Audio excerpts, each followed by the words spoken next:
মা আমাকে 1 KG apple দাও তো। হ্যাঁ স্যার, 1 মিনিট দাঁড়ান, এক্ষুনি দিচ্ছি। আরে না না, তোমার লেখাটা শেষ করে তারপরে আমাকে দাও। আরে না না স্যার, আমি আগে আপনাকে আপেলটা দিয়ে নিই, তারপর লিখে নেব। আচ্ছা মা, তুমি কিসে পড়ো?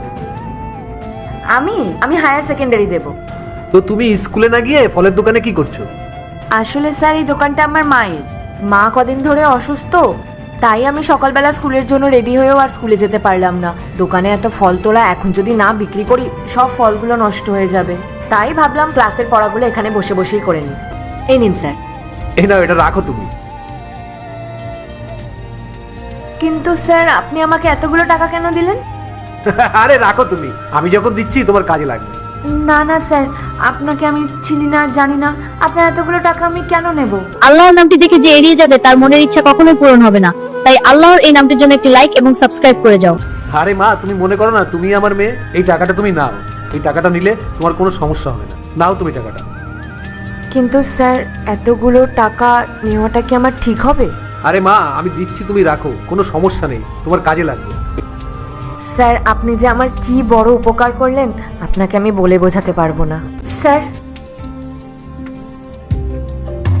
স্যার আপনি মহান স্যার, ভগবান আপনার অনেক মঙ্গল করুক স্যার, আপনি ভগবান আমাদের কাছে। তাহলে এখন আসি মা। ঈশ্বর আপনার অনেক মঙ্গল করুক। ধন্যবাদ স্যার।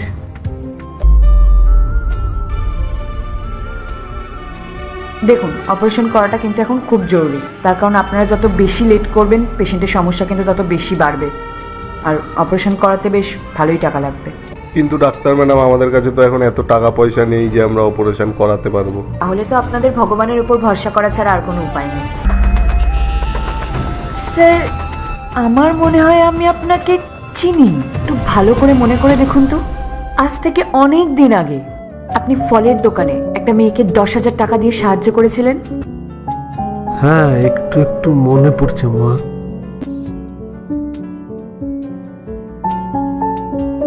স্যার আমি হচ্ছি সেই মেয়ে, অনেকদিন আগে আপনি যাকে ফলের দোকানে 10,000 টাকা দিয়ে সাহায্য করেছিলেন।